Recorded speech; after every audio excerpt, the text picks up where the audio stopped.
నికర ఆస్తి నెట్వర్త్ ని ఒక వ్యక్తికి ఎలా క్యాల్కులేట్ చేయాలి? ఆస్తులు మైనస్ అప్పులు, అంతే.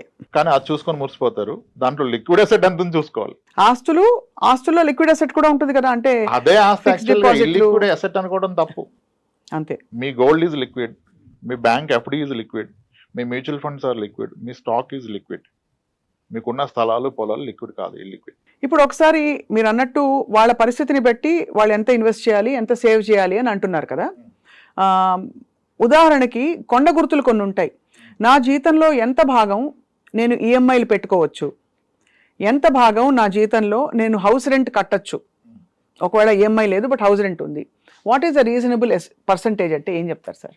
అదే మేడం, ఫస్ట్ నేను స్టార్ట్ చేసిన కన్వర్జేషన్. ఇప్పుడు 8 కోట్లు ఆస్తున్న వ్యక్తి అతని జీతంలో 50% రెంట్ కడితే కూడా తప్పలేదు. ఎందుకంటే ఆయన ఫ్యామిలీ ఏమి ఈయన జీతం మీద డిపెండెంట్ లేదు.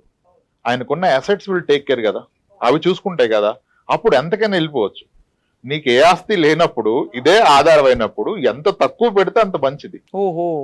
ఆ తక్కువలో మళ్ళీ సరైనది ఏది సరికాందేది చూసుకోవాలి. ఇప్పుడు పిల్లల ఎడ్యుకేషన్ అనేది the biggest best investment in life. అదే ఇప్పుడు అక్కడ కాంప్రమైజ్ అయిపోయి అక్కడ నేను లక్షలు పోయిను 1000 పోయిను అంటే భవిష్యత్తు ఎలా?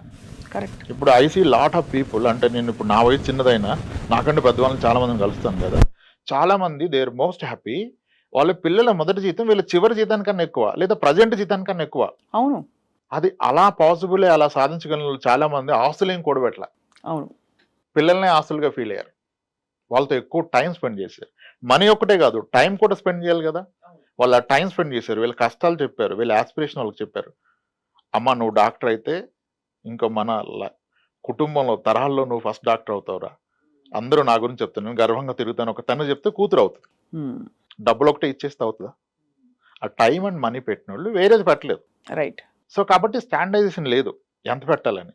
ఆయనకు తెలుసు. ఇంకా నాకు వచ్చే జీతంలో ఇల్లు కొనలేను అనుకున్న వ్యక్తి పూర్తి జీతాన్ని పిల్లల మీద పెడితే ఆ పిల్లలు ఈరోజు ఆయనకు అద్భుతమైన ఇల్లు కొనిచ్చారు. అవును. ఎంతో మందిని ఫోర్స్డ్ విఆర్ఎస్ తీపించారు. అంటే రిటర్న్ వచ్చే ఇన్వెస్ట్మెంట్ మీద పెట్టాలి. పిల్లలు అన్నిటికంటే పెద్ద ఆపర్చునిటీ మీకు ఇన్వెస్ట్మెంట్ పరంగా, కానీ అక్కడ టైం కూడా పెట్టాలి. ఒట్టి మనీ పెడితే అవ్వకపోవచ్చు. అవును, కరెక్టే. కరెక్ట్. మీరు టైం స్పెండ్ చేయకపోతే వాళ్ళు మీ దారిలోకి రారు. రాంప్రసాద్ గారు, గోల్డ్ ఒక చాలా ఫేవరెట్ ఇన్వెస్ట్మెంట్ మహిళలకి. మీరు రికమెండ్ చేస్తారు అసలు గోల్డ్ డబ్బులు పెట్టడం అనేది? గోల్డ్ యాజ్ అన్ ఆర్నమెంట్ నేను స్ట్రాంగ్ గా రికమెండ్ చేస్తాను. చేస్తారు as an ornament, not as a pure gold. Biscuit కొంటాను అది అంటే వద్దంటాను. ఎందుకంటే ఇప్పుడు ఒక కాయిన్ కొన్నాను నేను, ఆ కాయిన్ అయితే హోల్డ్ చేసి మా వైఫ్ కిడ్స్ చేసుకోలేరు. అది అలా ఉంటది. సో దానివల్ల ప్లెజర్, ఆనందం ఉండదు, ఇంటాంజిబుల్ బెనిఫిట్స్ ఏమీ లేవు. ఏముండదు, ఓన్లీ గ్రోత్. గోల్డ్ ప్రైస్ పెరిగితే పెరిగింది అంటారు అంతే. అదే నేను ఆర్నమెంట్ కొంటే గోల్డ్ ప్రైస్ పెరుగుతుంది, మీరు అన్న ప్లెజర్ వస్తుంది.